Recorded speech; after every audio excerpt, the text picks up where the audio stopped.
Good evening and welcome back, Poetry Lovers. So, even though it's December and it occurred in November, it has still been 5 years since the unfortunate passing of Leonard Cohen. Leonard Cohen to Dustin is just like what David Bowie and William Blake are to me. I just can't imagine my life without them. And how, yes, of course, I didn't grow up in the time of William Blake, but a lot of his work resonates with me, as a lot of Cohen's work resonates with Dustin. So he's going to be reading 1 to 2 poems from 2 of Cohen's books, Stranger Music, the one he is holding, and the other one that you'll see in a minute called Book of Longing. Dustin, take it away. Hydra 1960. Anything that moves is white, a gull, a wave, a sail, and moves too purely to be aped. Smash the pain. Never pretend peace. The consultamentum has not, never will be kissed. Pain cannot compromise this light. Do violence to the pain, ruin the easy vision, the easy warning, water for those who need to burn. These are ruthless rooster shriek, bleached goat skull. Scalpels grow with poppies if you see them truly red.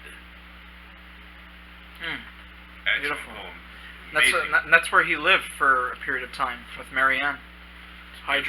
1960. Hydra 1960. Yeah. This is from the Book of Longing, and I'm going to read the very first poem called The Book of Longing. I can't make the hills, the system is shot. I'm living on pills for which I thank God. I follow the course from chaos to art, desire the horse, depression, the cart. I sailed like a swan, I sank like a rock, but time is long gone past my laughing stock. My page was too white, my ink was too thin, the day wouldn't write what the night penciled in. My animal howls, my angel's upset, but I'm not allowed a trace of regret. For someone will use what I couldn't be, my heart will be hers impersonally. She'll step on the path, she'll see what I mean, my will cut in half and freedom between. For less than a second our lives will collide, the endless suspended, the door open wide. Then she will be born to someone like you, what no one has done she'll continue to do. I know she is coming, I know she will look, and that is the longing, and this is the book. Book of Longing. He always had such a cadence with his words that was just unmatched. Do you recall when you first noticed his work? Yes, actually I do. I was in Rosenberg Library. I was very surprised that they had Stranger Music here at Rosenberg Library in Galveston, because I was a fan of big Kurt Cobain fan, and they had he had a song called Penny Royalty where he used the phrase Leonard Cohen Afterworld, and I didn't know what Leonard Cohen was at the time.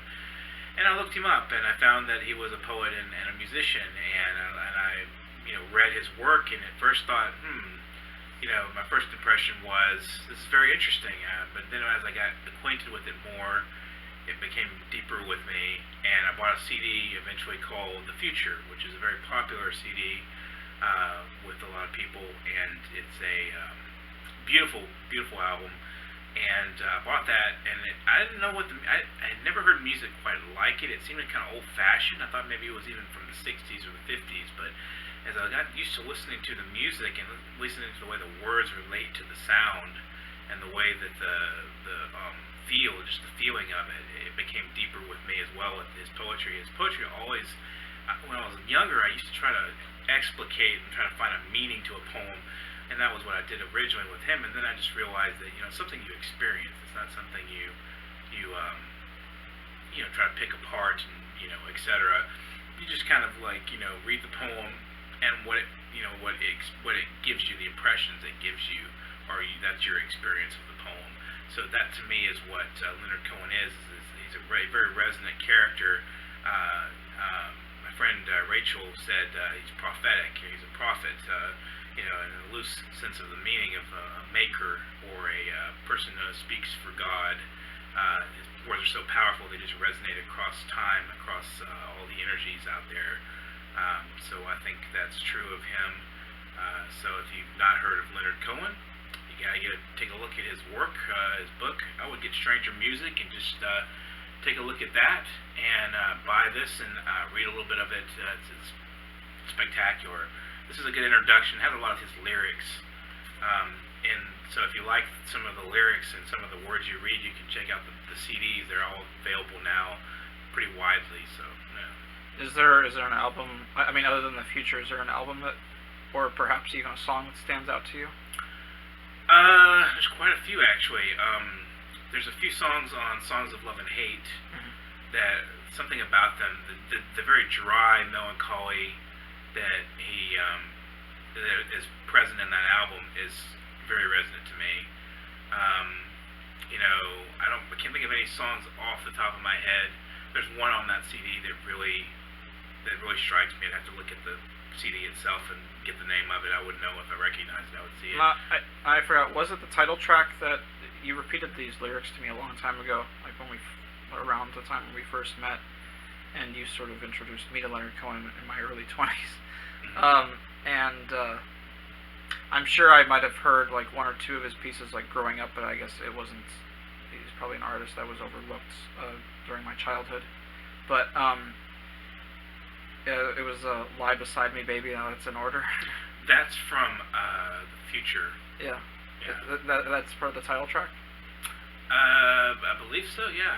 Yeah. I think that's one of the early tracks from that CD. My. Lie I mean. Beside Me, Baby. That's in order. Oh yeah. One of my absolute favorites is off of Songs of Love and Hate, Avalanche. Yeah. The first track off of there, actually. Very good one. Very good song. And we were. I also like. There's one called. I think it's called Songs from a Room. Mm-hmm. That's another one that's really.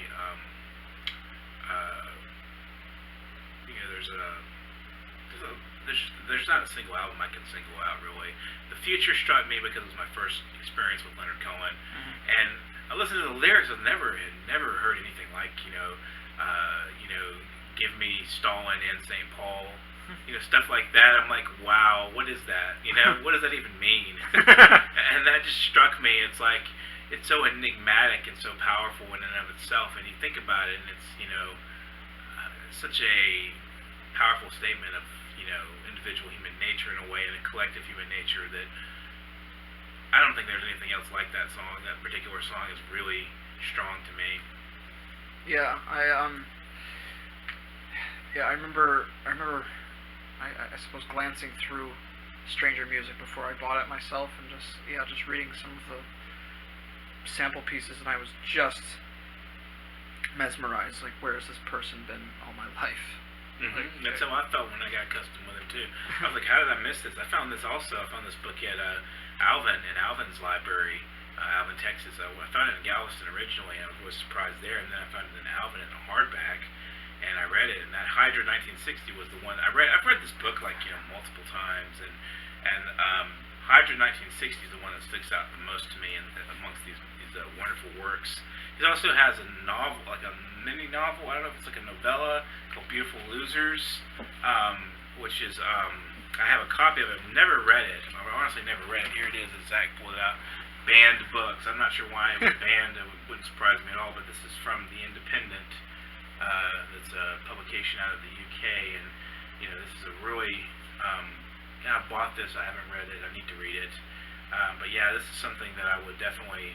Just his work in general, I would recommend it highly. I can't emphasize that. It's like enough. It's beautiful work. Everything he writes so well, and he does such music, such a good job, and his later work is also powerful.